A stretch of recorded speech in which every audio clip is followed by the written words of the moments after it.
Welcome to the Home Loan Hub, your ultimate guide to mastering the world of home loans and property. I'm Zibuni Salimova, here to simplify the complexities of real estate and provide you with expert insights and the latest trends. Whether you're a first-home buyer, an experienced investor, or simply curious about the property market, this podcast is for you. Join me each week as we unlock the secrets to property success and help you make informed decisions. Let's dive into the world of property together. Hello and welcome. Today I am joined by one and only wonderful, award-winning ex-banker, Khouanchai Adams. Hello. Kia ora. Kia ora. Hi, Khouanch. How's it going? Good. Very good. We are, week 3, hanging out with Zibadiso and the team. Yay. This is exciting because we're going to tell you guys all about my journey with Khouanch, and then Khouanch is going to talk about her journey with life, and we're going to share our goals for life and what we can do for those that are listening. So, Khouanch, do you want to just briefly dive into what you do? Well, what you did. Let's go with what you did, and what brought you here, and who you are. Yeah, sure. So, finance career started when I was 20. So, got my first role at one of the big fours. Did that for about 18 months, I think. So that was like credit cards, personal loans, and then I got pregnant. Oh, was that a surprise? Yes. Okay. She's now 16, so yay. But yeah, got pregnant, went on maternity leave, and we were just talking earlier about how back Short then it was back maternity leave was only 12 weeks paid. Yeah. So yeah, after 12 weeks, back into the job world. So that was a bit hard, like, leaving your firstborn, still breastfeeding. Who looked after the baby? Did you have? I was fortunate enough to have family. So my sister-in-law, my mother-in-law helped me out a lot. But I only went back and lasted a month. Wow. Full time. Wow. I couldn't do it. Yeah. So after that, I found a role closer to home, which I did part-time as well. So, yeah, closer to home, part-time, 20 hours back in the workforce. And that's because I had to go back to work as well to be able to, afford rent and things like that. And then eventually did that part-time, and then eventually found a full-time role at another bank, which I was previously there for 14 years. Wow. That's a long time to be in the same bank. And over the time, I know you went up a few levels within the same bank. Yeah. Because obviously you were good at what you did. Yeah. But you were good at what you did because you had the heart for it. You had the passion for it. Yeah. So tell me a little bit about your background. Where did you grow up?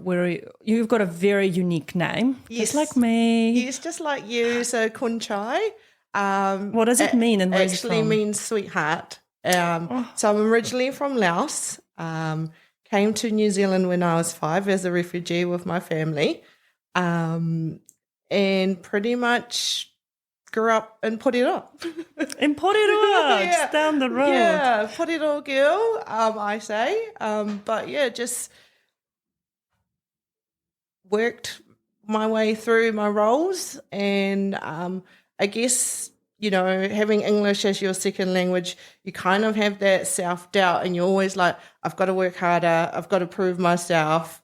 And also, I guess the passion comes from that community aspect, like that community that has given to me. Yeah, you want to give back. I want to give back. So that's how the journey in terms of joining you is, I guess I get to work with a more diverse group of people. I had a good sales pitch to you, I think. I was like, come on, Khouanch, we can make difference in people's lives. Yes, exactly. I can't do it all on my own. Yeah. There's only one of me to go around. Yeah. And there's so many we want to help. Yes, so we do. I need do. you. I need you Yeah. on my team. Yeah. And I'm so glad you took that risk and you joined, because obviously on this side it's completely different, right? It is. It's already different already, like the amount of people that don't think they can.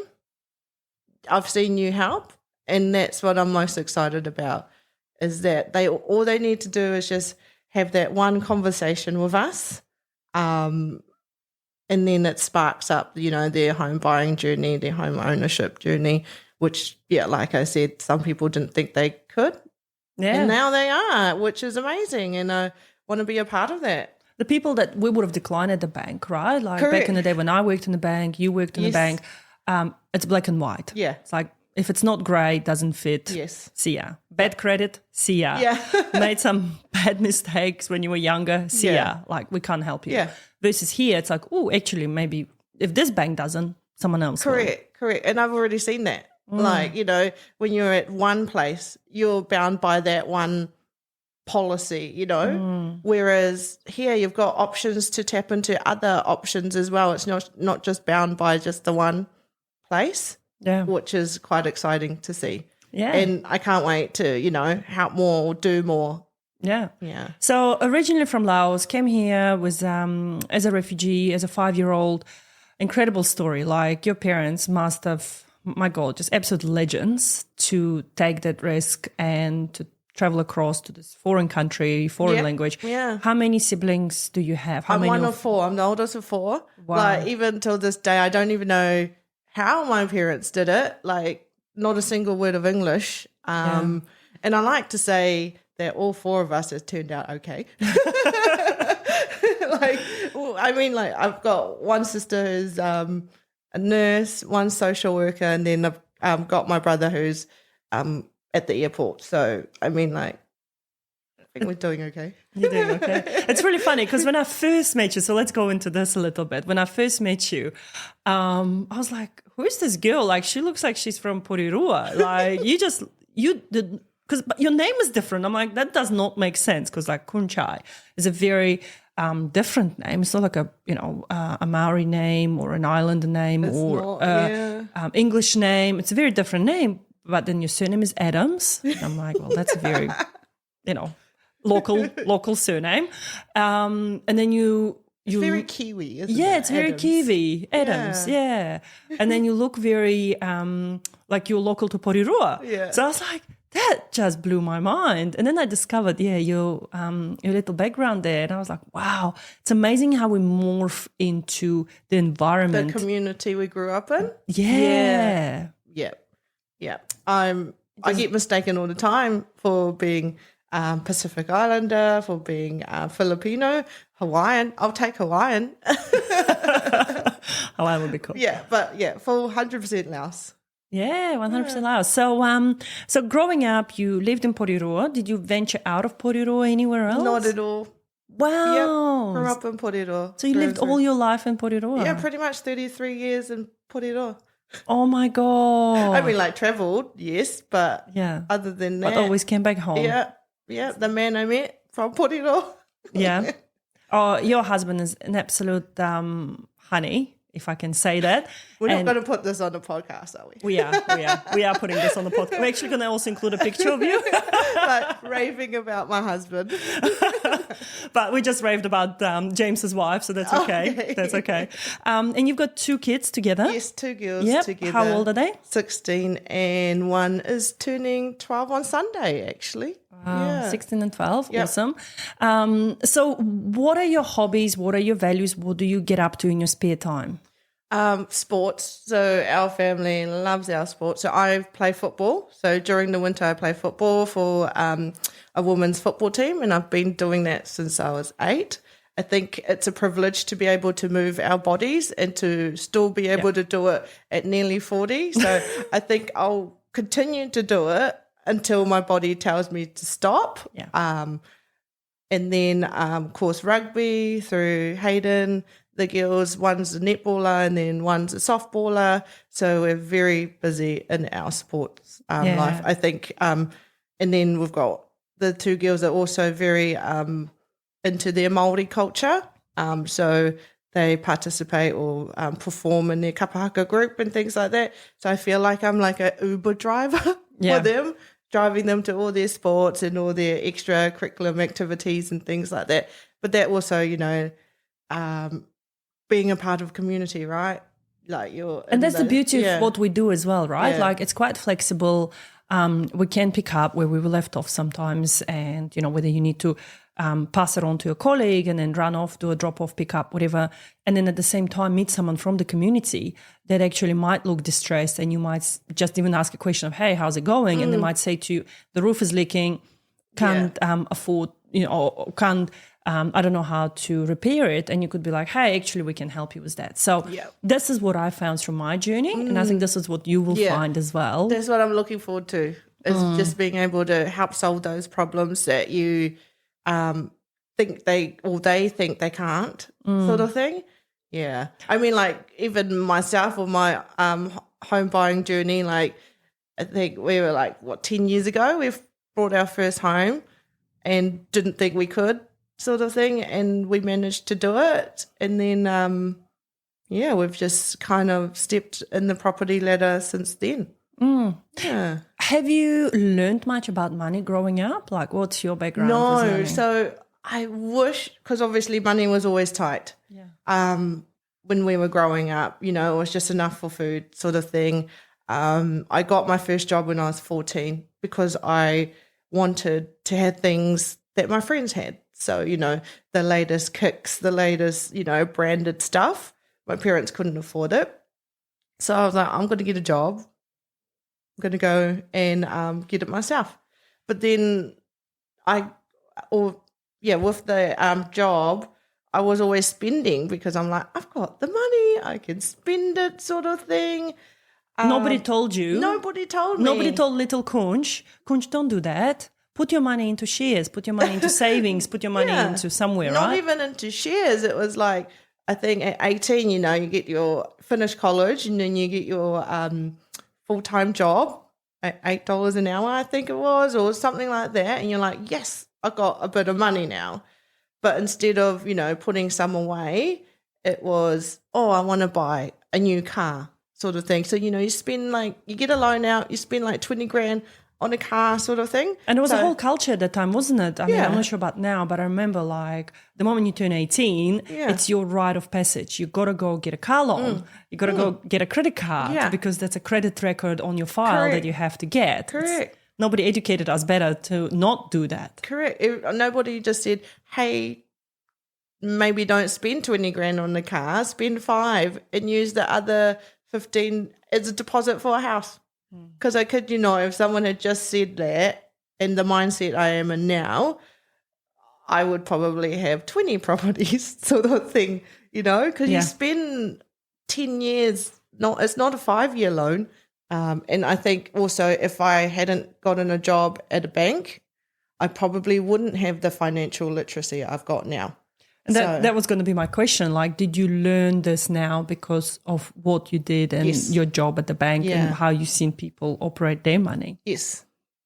And I think it's actually quite a privilege also to have that power and knowledge now to understand my own financial literacy and then to be able to pass that on to other people is what I'm most excited about.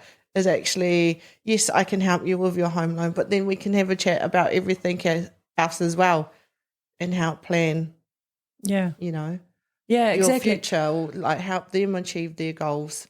Because I think the problem back then, and I'm not sure about now, but like the moment you turn 18, it's all about getting a car loan, a credit card, it's a rite of passage into the credit score world. Credit world, but people don't realize it's actually not good for your credit. Don't do that. Like, you don't need to have that flashy car. You don't need to buy things on Afterpay. If you can't afford, just don't get it.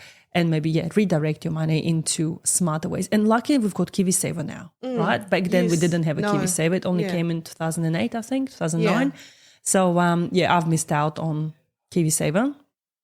For my first home, and I see now how helpful it is for people to have that money taken out of the paycheck and an employer adding to it as well. Yeah, and also you've got that option now with KiwiSaver. You could go from 3% contributions up to 10% contributions, and most of the providers allow you to change those contributions or online as well now. So it's quite easy. So you can see some, like, for example, like some of my friends or family members who aren't homeowner yet, but maybe possibly looking sort of thing. Quick conversation over some drinks and be like, hey, if you just change your KiwiSaver contribution from, your 3 to a 6 or even a 10, that's an automatic saving for you to not even having to think about it. Yeah. Like, yes, you might put it in a savings account, but then you go, oh, I can see it, I'm going to touch it sort of thing. Whereas your KiwiSaver, it's an automatic. Yeah, and you can't touch it unless you're buying a house. Correct. Or if you're in a financial hardship. Correct. Yeah. It's locked in and it's for your first home. You can withdraw it for your first home. And I think that's quite a easy way for people to be able to save without even having to try, is to increase that contribution. Yeah, exactly. Hi, guys. This is not a financial advice, by the way. not financial advice, but yes, quite an easy way to not think about it. Yeah, that's one of the things that they can do, right, to improve their lives.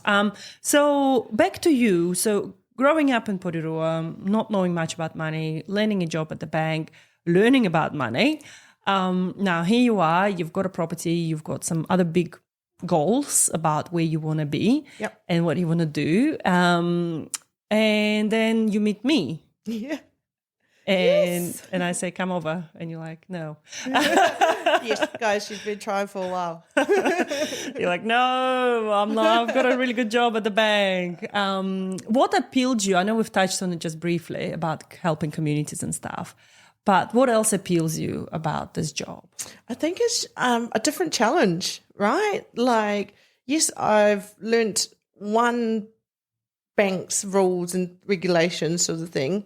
Now I get to tap into a wider selection of that as well. So I'm quite excited about that challenge. And just stepping outside my comfort zone. Like, we are not bound by a 9 to 5, as I've just worked out the last 3 weeks.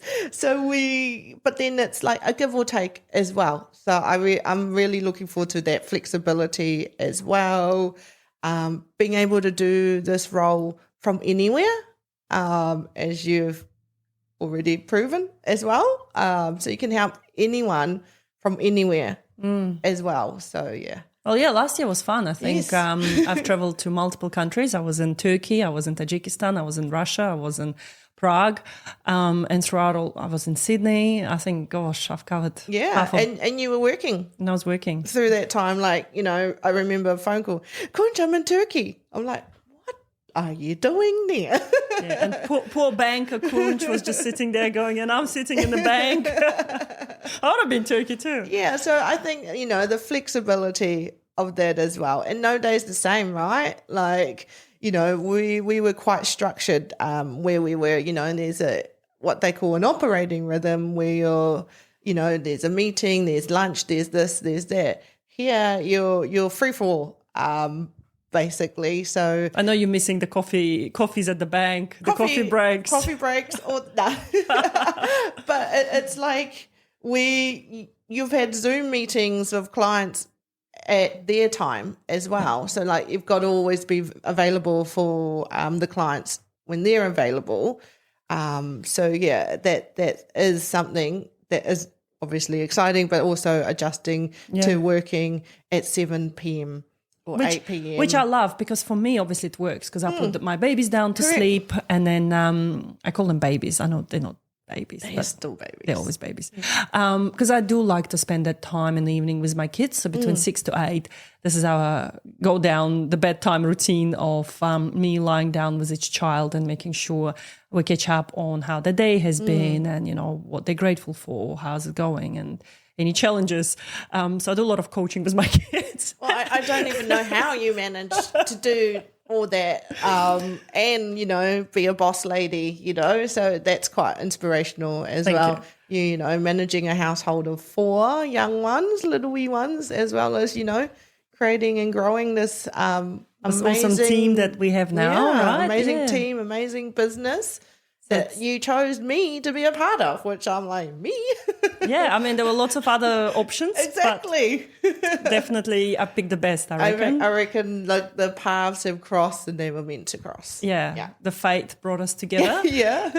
And I mean, you helped me tremendously as well. Last year, I was going through something very significant in my life financially. And when I sat there thinking, who can help me to get across the line was my finances. I knew you were the person. I've reached out to a few others, but you're the one that really went extra mile. And through your job with me, I could see how you were interacting with the client, because suddenly I was a client, you were a banker.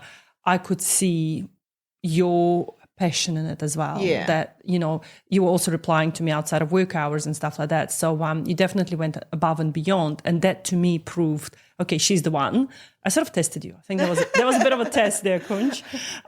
But yeah, you went above and beyond. And I was like, cool, this is the person I want on my team, because I know I go above and beyond. Yes, sometimes we drop balls. Look, sometimes we're all human, right? Human error. Human errors happen, system errors happen, you know, sometimes system malfunctions, we don't get notification that the client has done XYZ, we don't follow up, you know, things get left out, whatever. Things happen. I mean, last year I had, you know, my favorite grandma passed away, so I had to go through a lot of grief, you know, my marriage fell apart. You know, I had to go through a lot of stuff, and I think emotionally it did take a toll on me at some point. And then my team members left, my new team members arrived. So it was just going through a constant change of training new people and adjusting to new things. So things have been a little bit crazy, I would say, in the last 12 months. But it's so cool to see that I am on the other side now. I am building my team. I've got awesome people joining me. Like, the universe has just opened up this floodgates of amazing people entering my life. And I just can't believe how... I think 2025 is going to be an amazing year. What did you say it's going to be? 2020? Thrive. Yeah. So we're going to grow, glow, and flow.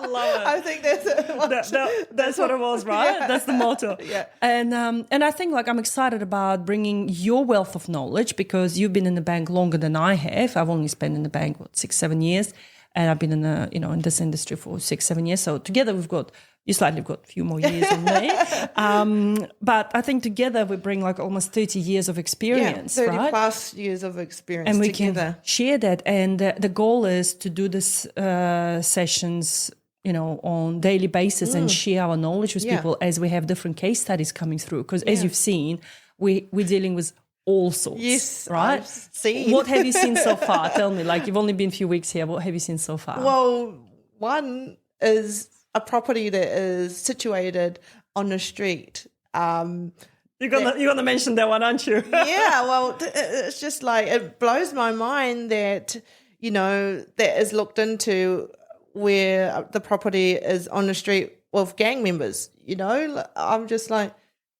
does it matter? Like, well, the agent put it down as a disclosure. I Yeah. mean, I know the agents are really scared at the moment. They have to put down everything they know of. Yeah. So the agent, let's give it a bit of a context, right? So the agent put down on a disclosure yes, that the house is situated on the street where a gang member lives.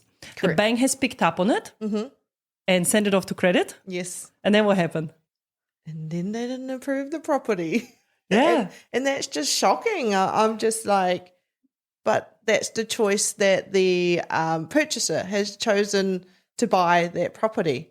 Yes, maybe it's a risk, but that the house they want to live in, and they're okay with the gang members there. Not all gang members are how they're perceived. Yeah, exactly. Right. So I'm just like growing up in my community, I lived down the road from them. You know, I went to school with it was probably one of the safest streets, to be honest, because they usually wouldn't do anything dangerous in their own street. Yeah. So I myself personally just can't understand that. Like, that's something I'm just like, wow. But then I think we did manage to overturn it with another bank, right? So and that's the thing. That's the reality of it, right? One bank will say no. The other bank will be like, oh, actually, we don't mind this risk. We already have this on file. It is what it is. So it's really interesting to see that. And this is what I'm excited about, is having these chats with you on a daily basis and your view on it. and educating our listeners about things that can go on out there, Yeah. and start giving them the actual numbers and actually having someone to chat with, because I don't like talking to myself. I know it seems like I'm a very chatty person, but I don't like talking to myself. So I'm excited to have you as a chat person. A buddy. A buddy. So we'll have to come up with a name for you. So James on our team is going to also have an episode with me, and we're going to call James Shears.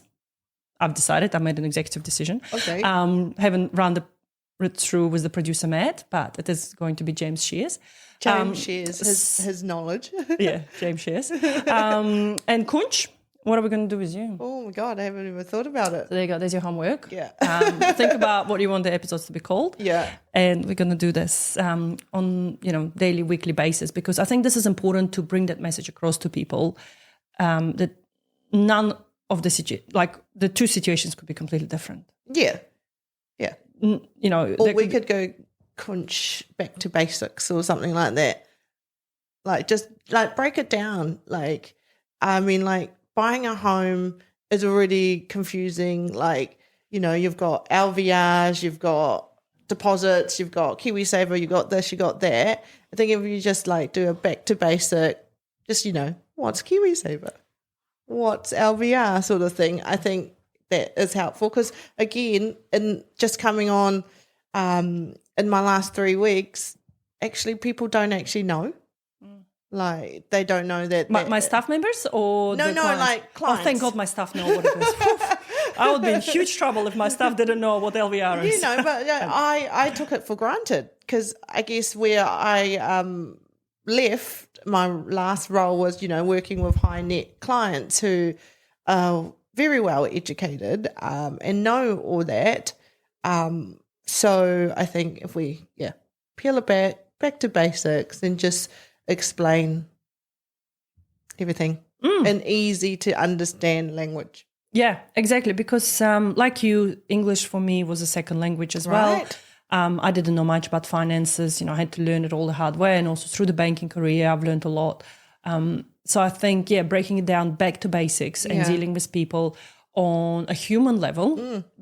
And I think this is the feedback I was always getting from my clients, that I don't speak at them, I speak with them. Yeah. And I think this is important to keep in mind always, that, we have to speak the language they will understand. Exactly. And help also help our vulnerable clients. Because we've had another case where a situation went a little bit sideways for our client, where someone took advantage of their vulnerability of not understanding how the whole mortgage life works, and we could expand on that in one of our other episodes. Yeah. But Khouanch, back to you. So you're now with us.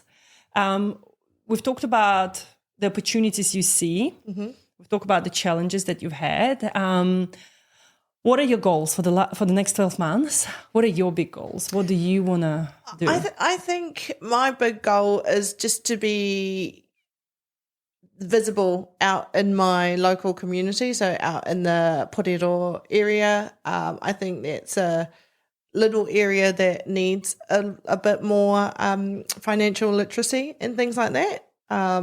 That's one of my goals, is actually, financial literacy out in that area. Try and tap into, some of the communities when they have community functions and things like that, and just prepare them, get them ready, or like put a plan in place for people to buy their first home or buy the next property and things like that. And then obviously help you achieve our goal. Yes, we've got some big goals. Our big goals. So if we, I think what's what's the saying? They say, do the mahi, get the treats, which is like, do the work, you get the treats, right? Yeah. So I think just get out there. That's cool. I'm excited about that, Khouanch. Thank you so much. Looking forward to our regular episodes and what we can achieve, and helping back to basics. Khouanch back to basics. You reckon was that? let me sleep on it. Yeah, you sleep on it. And we'll have to get producer Matt's ideas. Yeah, or we'll just ask ChatGPT. ChatGPT, here we come. Well, we laughed a lot about in the beginning because my tagline used to be for a while, and I mean on local radio stations that I have advertisement on is unforgettable service, unforgettable name. And when you came on board, I'm like, we can just keep that. And then, I think we should. The unforgettable name just sticks, with your name and my name. Ziboniso and Khouanchai. Yeah, people either remember that or not. Like it'll be like the two hardest names. Yeah, on the coast, like on the coast seriously. Or in the Wellington area. And that's why, like I always said, I cannot afford to have a bad reputation because my name is a very unique name. Yeah. I can't hide behind being a Sarah or behind Emma. So I had to, make sure that my name is,